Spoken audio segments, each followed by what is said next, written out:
time to do it.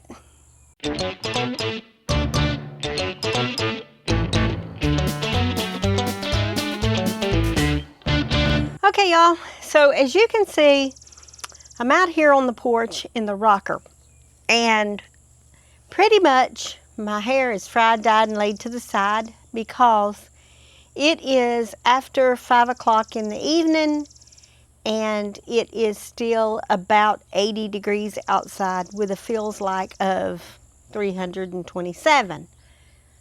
So that being said, just got back from cleaning and filling waters and making sure that everybody had fresh, cool water. It was time for me to do something different because Goldie needed to be introduced to the boys. It's time. They're as big as she is. They can run to get away from her if they need to.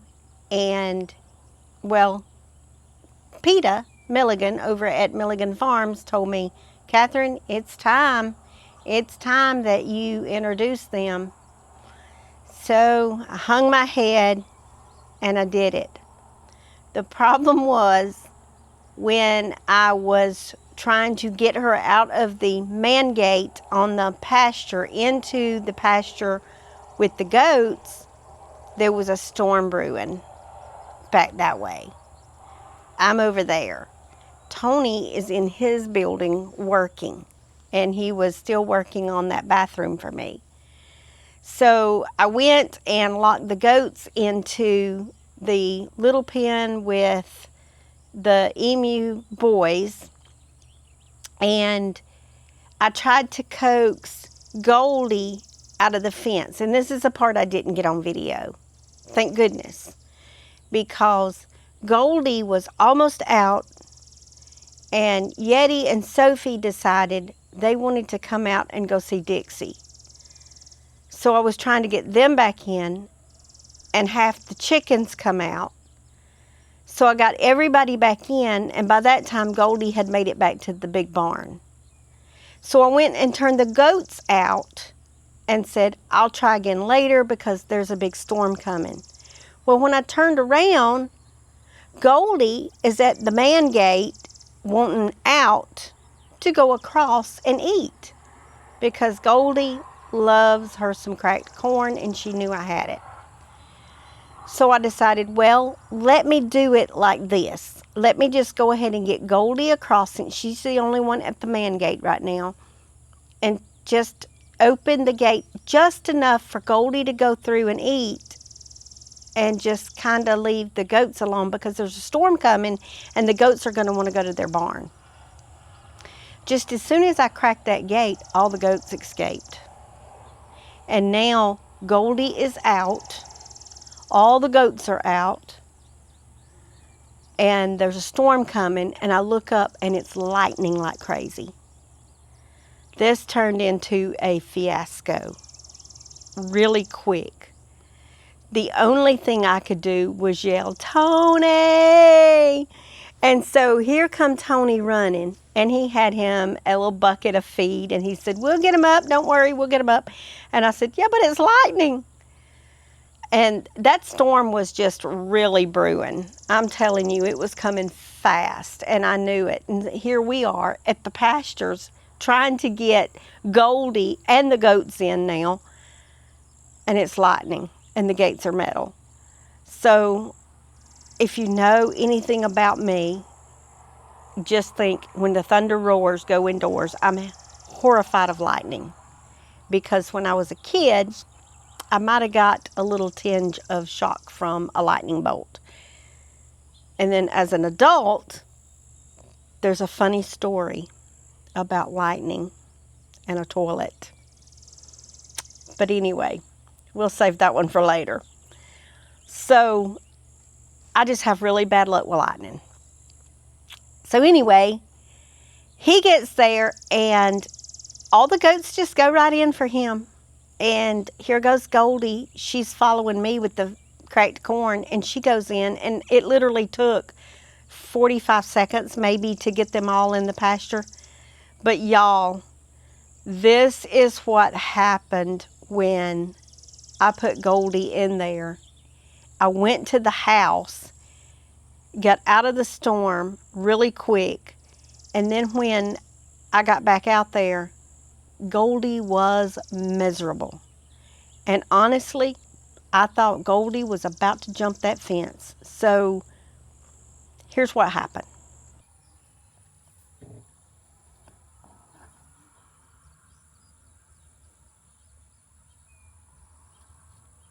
Yeah, I think I'm going to have to bring Harold over here for a time.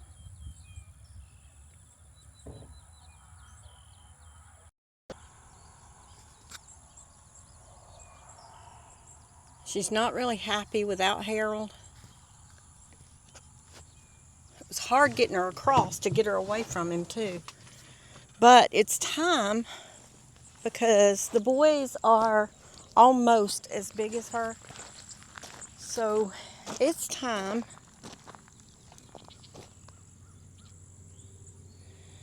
that they were introduced. And really, she's ignoring them.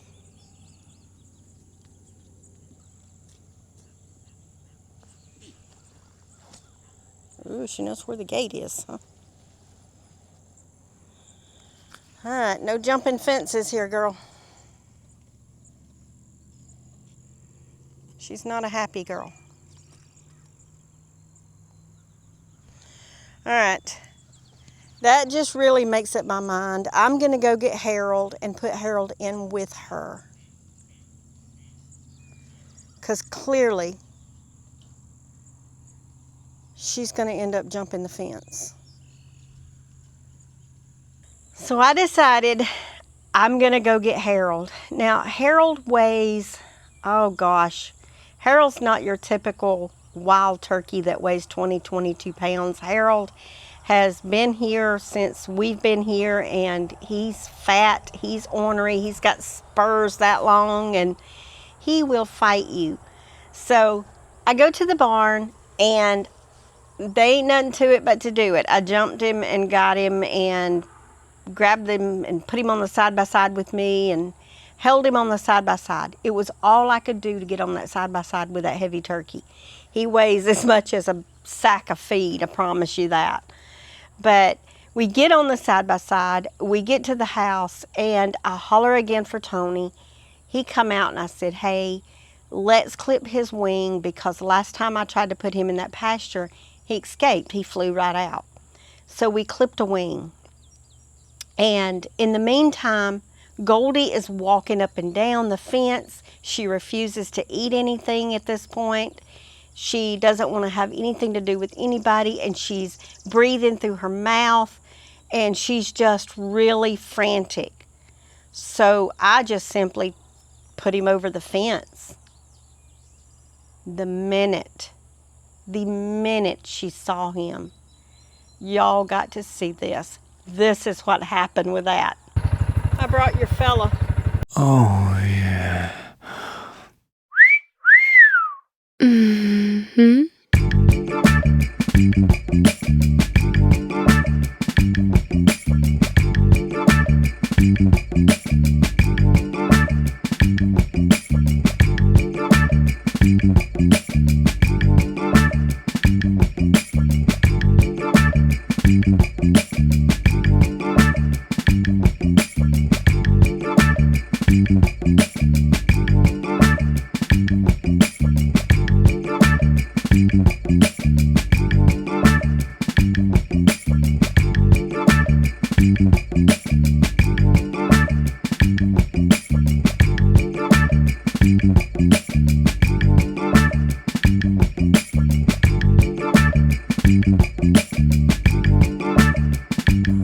It just doesn't make sense, does it? Look, she's strutting.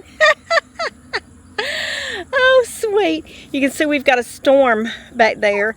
I've been caught in the storm today a couple of times doing this, but wow, okay. I gotta fix the wire down here so that nobody gets tangled. All right. Oh, she's happy again, y'all.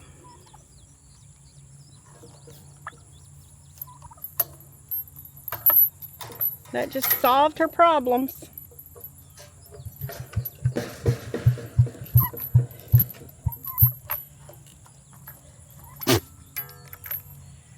All right. Let's go release. Ooh, the lightning is pretty rough over there. Isn't it a beautiful cloud though? You can see the, I guess it would be called a shelf cloud.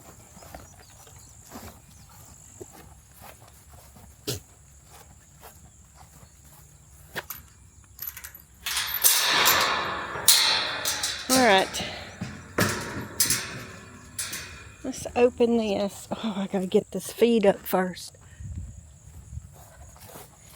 So the consensus is to get Goldie to learn to come in here and eat just like the boys do. But she's just got to get used to it over here, I guess. Come on, girl. Oh, now she's gonna eat because Harold's eating.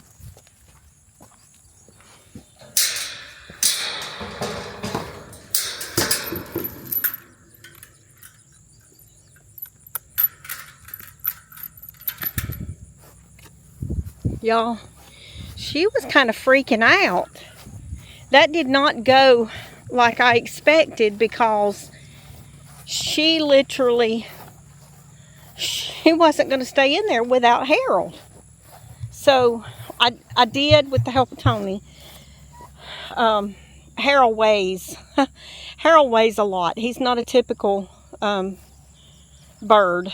He weighs more than what a 22 pound wild turkey would weigh, because you know Harold eats a lot. So, oh, he's found him a place to scratch. He says, I like all this new stuff. So anyway, so getting Harold on the side-by-side and holding him and driving with him to the house where Tony helped me cut his wings. And oh, look, the boys see him. And then when I put him, ooh, nice. Get away from my woman, he said. Get away from my woman. And then as soon as I dropped him over the fence, y'all, she went to strutting and drumming again and no longer wants out. Just like that.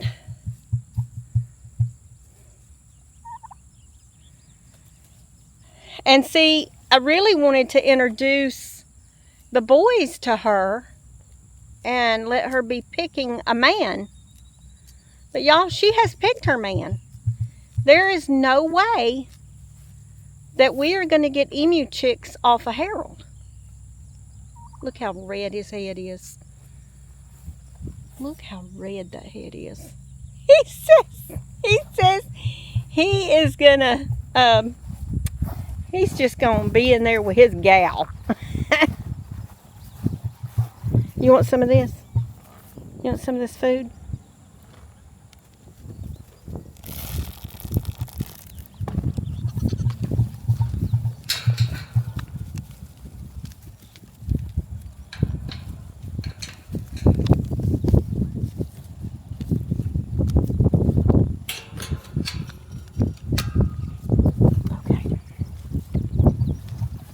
All right, that storm is about to come across me and it's lightning, so I will be back out.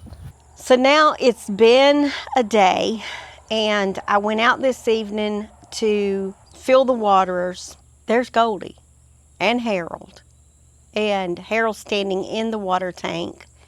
So of course, I've got to clean that water tank now because it was horrible. I mean, he had pooped in it. It was green and nasty, and Goldie gets in it. And so, yeah, we just had to clean it. So I cleaned it and started filling it up, and this is what happened there. I'm over here cleaning water tanks, and y'all see the mess over here. I had the water hose hanging up over here, right here on the fence.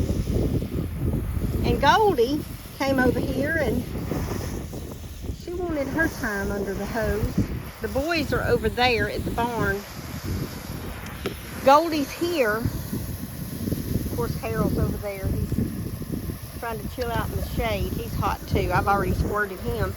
But I'm cleaning water tanks because when I came over here, Harold was in the tank and it was a mess. So I've just kind of emptied them all on the ground, washed them out. About to fill them back up, but Goldie has stopped now my progress. She said she wanted a bath. She does love her water.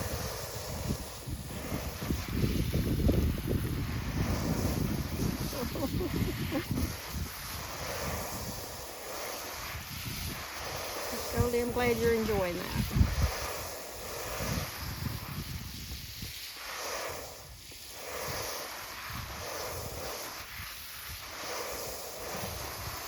Alright, I'm going to squirt Harold and see if Harold likes it as much. He don't. He don't like it like you do. Alright, Goldie, I'm about to fill up your water tank, okay?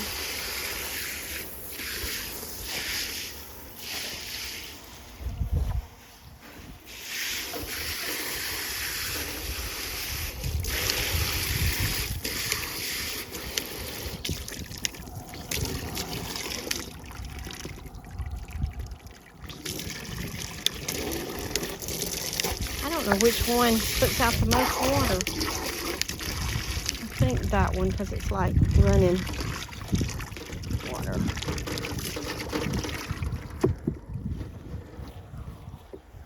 All right.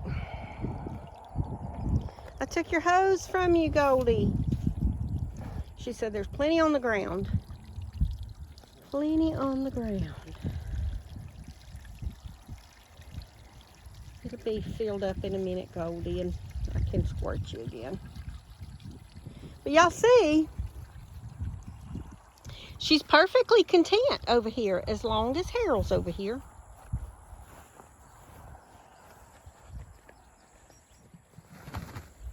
That's her man. She's calling him. She's drumming to him.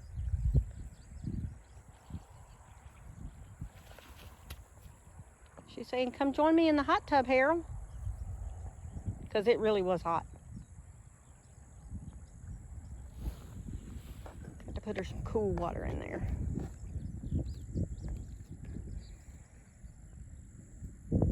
I think it's going to work out over here, y'all. She's hopefully going to take interest in one of the boys one day. Hopefully.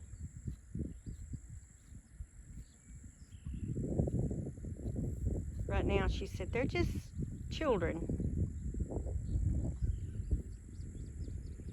Look at her grooming herself. She was pulling feathers out, little feathers, and throwing them on the ground. She's got her little mud hole right there. She says, I'm going to get in that tub. Y'all, I can't keep that tub clean.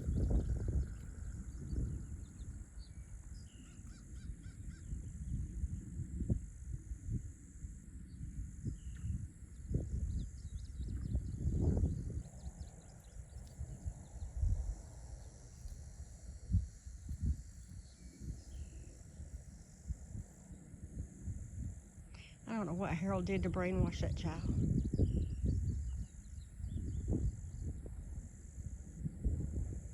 But she thinks she's a turkey now. I'll let y'all know if she goes to gobbling.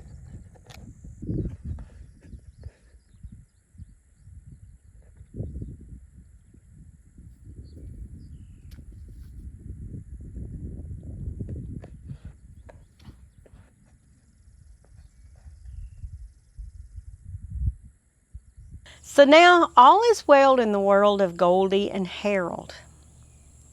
But it's just kind of weird.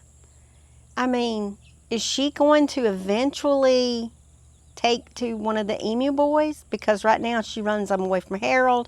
Harold runs them away from her. But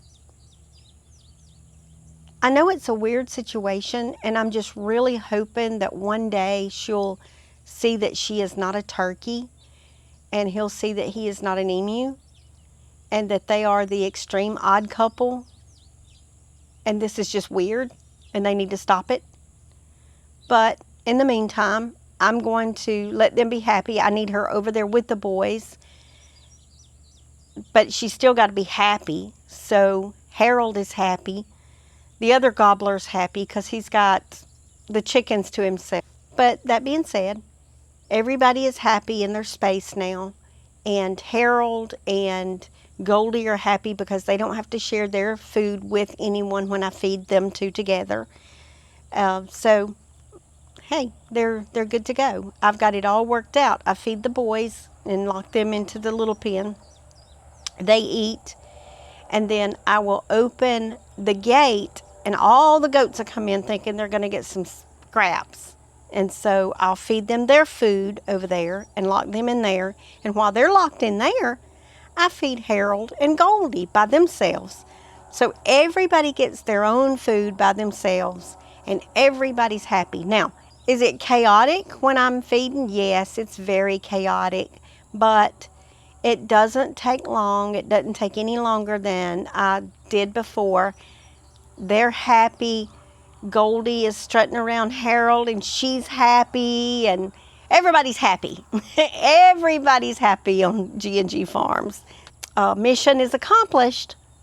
It just was chaotic, then weird, then chaotic, and then now it's weird again. It's just weird, y'all. It's just weird. Y'all farm on.